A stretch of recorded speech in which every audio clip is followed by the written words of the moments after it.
Hi friends, welcome to our channel Telugu teaching blogs. ఈరోజు video Telugu methods వాదాలు భాషోత్పత్తి వాదాలకు సంబంధించి అర్థమయ్యేలా క్లాసు ప్రాక్టీస్ చేసుకోవడానికి బిట్స్ రెండు విధాలుగా కూడా ఇవ్వడం జరిగింది. ఇలాంటి మరిన్ని వీడియోస్ కోసం మన ఛానల్ అయితే సబ్స్క్రైబ్ చేయండి, లైక్ చేయండి, షేర్ చేయండి. ఈరోజు అయితే మెథడ్స్ చదివే విధానం కూడా వివరించడం జరుగుతుంది వీడియో చివరిలోన. ముందుగా అయితే మనం తెలుగు మెథడ్స్ సంబంధించి వాదాల గురించి ప్రాక్టీస్ బిట్స్ 5 ఇచ్చాను, అవి కూడా చేయండి. అవి చేసే క్లాస్ వినండి, క్లాస్ విన్నాక మరలా చేయండి, అప్పుడు మీకు ఈ రెండింటి యొక్క తేడా తెలుస్తుంది. ముందుగా ప్రాక్టీస్ బిట్స్. 1వది సంపాదన వాదం గురించి సరికానిది. తత్వశాస్త్రంలో అనుభవవాదం ఆధారంగా ప్రతిపాదించారు. మనస్తత్వశాస్త్రంలో ప్రవృత్తివాదం దీన్ని బలపరచును. భాష అనుకరణ ద్వారా లభిస్తుంది, ఏది కాదు. 2వది అల్పసంఖ్యాక జంతువుల శబ్దాల నుంచి మాత్రమే గాక అసంఖ్యాకమైన శబ్దాలను మనిషి రూపొందించాడని చెప్పే వాదం బౌ వాదం. వివక్ష ప్రేరణావాదం, దైవదత్తవాదం, క్రమ పరిణామ వికాసవాదం. Next bit. 3వది అవయవాల ప్రమేయం లేకుండా కూడా ధ్వనిని పుట్టించగలం అనే లోపం గల వాదం ఏది?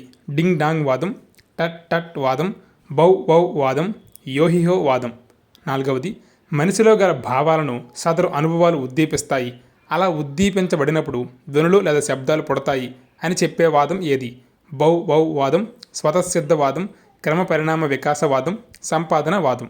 5వది భారతీయ భాషావేత్త యాస్కాచార్యుడు ప్రతిపాదించిన వాదం డింగ్ డాంగ్ వాదం, బౌ వాదం, ధాతువాదం, ఏది కాదు. ఇవి 5 ప్రాక్టీస్ బిట్స్. ఇవి మీరు ఆన్సర్లు ఒక దగ్గర రాసుకొని క్లాస్ విన్నాక మరలా చేయండి, అప్పుడు తెలుస్తుంది. లాస్ట్లో ఆన్సర్ చెప్తాను. తెలుగు మెథడ్స్ వాదాల గురించి. వాదాలు భాషోత్పత్తి వాదాలు, భాషకు సంబంధించిన వాదాలు ఇవి. ప్రపంచంలో వాడుకలో ఉన్న భాషల స్వరూపాలు, స్వభావాలు పరిశీలించిన భాషా శాస్త్రజ్ఞులు భాషల పుట్టుకల గురించి పలు రకాల పరిశీలన ప్రయోగాలు జరిపి కొన్ని భాషోత్పత్తి వాదాలు మనకు ప్రకటించారు. అందులో 1వది దైవదత్తవాదం. ఇలా వాదాలు చదువుకున్నప్పుడు పాయింట్లా చదువుకుంటే ఈజీగా బిట్ ఫ్రేమింగ్ కూడా మనకు తెలుస్తుంది. దైవదత్తవాదం మానవునికి ప్రకృతి ద్వారా అన్నింటినీ దైవమే సమకూర్చిందని జనం నమ్మకం. అలాగే భాషలను కూడా దేవుడే మానవులకు అందించాడని వారి వాదన. భారతీయులు సంస్కృత భాషను దేవభాషగా పరిగణిస్తారు. అలాగే క్రైస్తవులు హిబ్రూ భాషను, మహమ్మదీయులు అరబ్బీ భాషను దేవభాషగా పరిగణిస్తారు. నటరాజ డమరుక శబ్దం నుండి 14 మహేశ్వర సూత్రాల రూపంలో అక్షరాలు ఆవిర్భవించినట్లు మన పెద్దలు విశ్వసిస్తారు. ఇది దైవదత్తం గురించి ఇచ్చిన పాయింట్లు. అలాగే 2వది ధాతువాదం. భాషలలో ధాతువులు ఉంటాయి. ధాతువు అంటే క్రియా పదాల నుండి భాష పుట్టిందని వీళ్ళ వాదన. భారతీయ భాషావేత్త యాస్కాచార్యుడు సమర్థించిన వాదం ఇది. ఆధునిక భాషావేత్తలు సైతం దీనిని అంగీకరిస్తున్నారు. అయితే ధాతువులు పరిమితం, భాష విస్తృతం కనుక దీన్ని నమ్మలేం. ఇక్కడ ఎలా ఇవ్వచ్చు అంటే ధాతువాదం నుంచి యాస్కాచార్యుడు సమర్థించిన వాదం ఏదంటే ధాతువాదం. మనకిచ్చిన ప్రాక్టీస్ బిట్స్లో యాస్కాచార్యుడు ప్రతిపాదించిన వాదం అన్నాం కాబట్టి అందులో ఏది కాదు ఆన్సర్ అవుతుంది. అలా కూడా బిట్ ఇవ్వచ్చు, కన్ఫ్యూజ్ అవ్వద్దు. ఇంక ఇందులో నుంచి ఎలా వస్తుందంటే ధాతువులు పరిమితం, భాష విస్తృతం కనుక ఏ వాదాన్ని మనం నమ్మలేమంటే ధాతువాదం. 3వది బౌ వాదం. దీనినే ధ్వన్యనుకరణ వాదం అంటారు. సో ధ్వన్యనుకరణ వాదం అని దేన్ని అంటారంటే బౌ వాదం. అలాగే ఆదిమ మానవుడు పశుపక్ష్యాదులు అరుపులు అనుసరించి వాటికి ఆ పేర్లు పెట్టారని వీరి వాదన. అలా పాయింట్ కూడా ఇవ్వచ్చు. ఆదిమ మానవుడు పశుపక్ష్యాదుల అరుపులు అనుసరించి వాటికి ఆ పేర్లు పెట్టారని ఏ వాదం తెలుపుతుందంటే బౌ వాదం. ఉదాహరణకు మేమే మేక, కావు కాకి. కానీ వేర్వేరు భాషల్లో పేర్లు వేర్వేరుగా ఉంటాయి అనేది ఈ వాదం యొక్క లోపం. ధ్వని అనుకరణ శబ్దాలు పరిమితం కనుక ఈ వాదం వాదనకు నిలవలేదు. ధ్వని చేయని అమూర్త భావాలను కూడా భాష వ్యక్తం చేస్తుంది. సో ఈ పాయింట్ కూడా ఇవ్వచ్చు. ధ్వని చేయని అమూర్త భావాలను కూడా భాష వ్యక్తం చేస్తుంది. ఈ లోపం గల వాదం ఏది అంటే బౌ వాదం. 4వది డింగ్ డాంగ్ వాదం. దీనినే ప్రకంపనవాదం అని కూడా అంటారు. ఏ వాదాన్ని ప్రకంపనవాదం అంటారంటే డింగ్ డాంగ్ వాదం. దీన్ని ప్రతిపాదించినది Max Muller. So Max Muller ప్రతిపాదించిన వాదం డింగ్ డాంగ్ వాదం. ప్రకృతి లయాత్మకం, ప్రతి పదార్థము ప్రకంపనలు కలిగి ఉంటుంది. సో ప్రకంపనలు కలిగి ఉండి దాని గురించి వివరిస్తుంది కాబట్టి దీనికి ప్రకంపనవాదం అని పేరు వచ్చింది. ఆ ప్రకంపనల ప్రకారం శబ్దాలు ఏర్పడతాయి. గుసగుస, కటకట, జిగ్జాగ్ ఇలాంటివి. ధ్వనికి భావానికి అనురూప సంబంధం కలదని వీళ్ళ వాదన. ఈ పాయింట్ చాలాసార్లు బిట్ రూపంలో ఇవ్వడం జరిగింది. ధ్వనికి భావానికి అనురూప సంబంధం కలదని ఏ వాదం యొక్క వాదన అంటే డింగ్ డాంగ్ వాదం. కానీ ప్రకంపనలే మూలమనడం అశాస్త్రీయం అని కొందరి వాదన. ఇలా డింగ్ డాంగ్ వాదంలో ఒక ప్లస్ ఒక మైనస్ 2 కూడా ఉన్నాయి. నెక్స్ట్ 5వది పూ వాదం. దీనినే టట్ టట్ వాదమని, సాంకేతిక వాదమని కూడా అంటారు. మానవులు తమ భావాలు వెల్లడించడానికి వివిధ అవయవాలను ఒక క్రమంలో కదుపుతూ కొన్ని ధ్వనులు చేస్తారు. అటువంటి ధ్వని సంకేతాల నుండి భాషలు పుట్టాయి అన్నది వీరి వాదన. సింపుల్ ఒక లైనే, తమ భావాలు వెల్లడించడానికి అవయవాలు ఒక క్రమంలో కదుపుతూ ధ్వనులు చేస్తారనేదే ఈ వాదం. కానీ ధ్వని సంకేతాలకు అవయవాల కదలికయే కారణమనడం సరికాదు. ఈ పాయింట్ మీద నేను బిట్టిచ్చాను, కావాలంటే ప్రాక్టీస్ బిట్స్లో చూడండి. 6వది యోహిహో వాదం.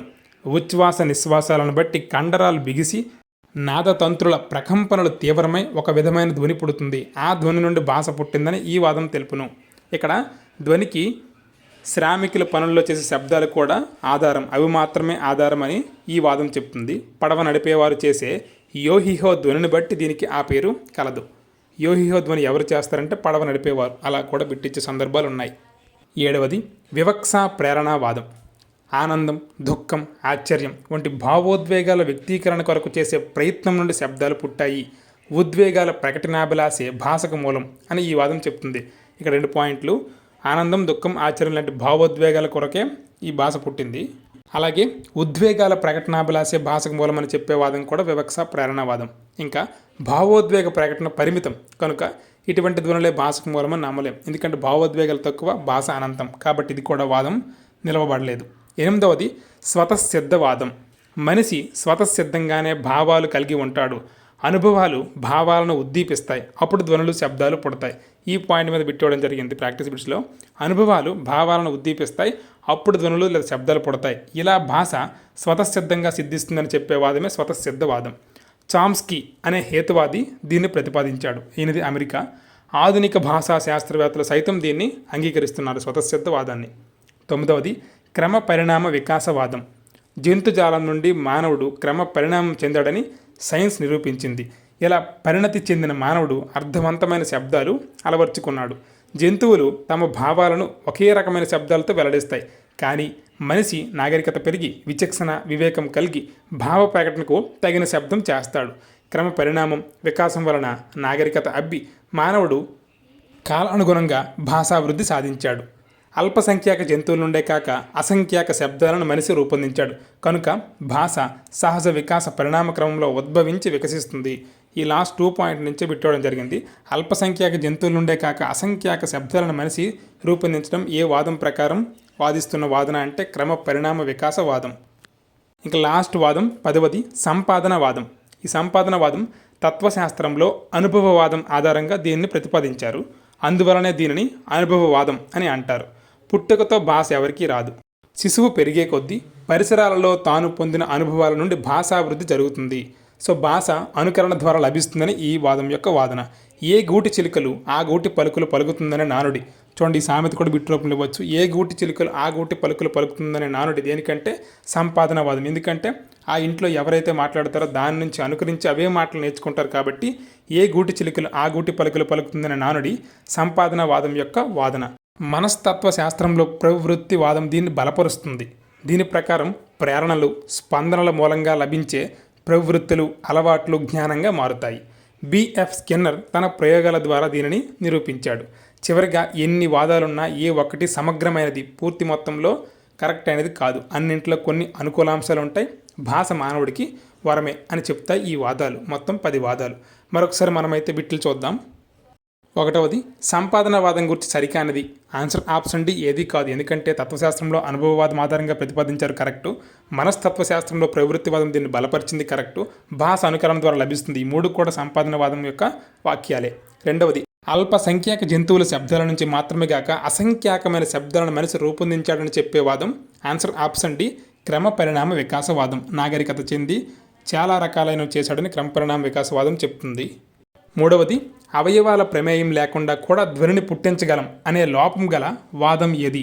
ఆన్సర్ ఆప్షన్ బి టట్ టట్ వాదం. ఎందుకంటే టట్ టట్ వాదం అనేది అవయవాల ప్రమేయం ద్వారా మాత్రమే ధ్వనిని పుట్టించగలం అనే వాదం చెప్తుంది, కానీ అది కూడా తప్పు.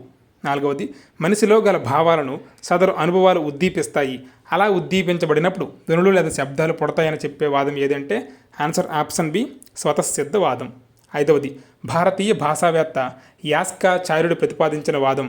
ఆన్సర్ ఆప్షన్ డి ఏదీ కాదు. ఎందుకంటే యాస్కాచార్యుడు సమర్థించిన వాదం అయితే ధాతువాదం, ఆయన ప్రతిపాదించిన వాదం ఏదీ లేదు. ఇవి ఫ్రెండ్స్ ఈరోజు బిట్లు మరియు క్లాస్. ఇదంతా మీకు నచ్చినట్లయితే మన ఛానల్ సబ్స్క్రైబ్ చేయండి, లైక్ చేయండి, మీ ఫ్రెండ్స్ అందరికీ షేర్ చేయండి, వాళ్ళకు కూడా చాలా ఉపయోగపడతాయి.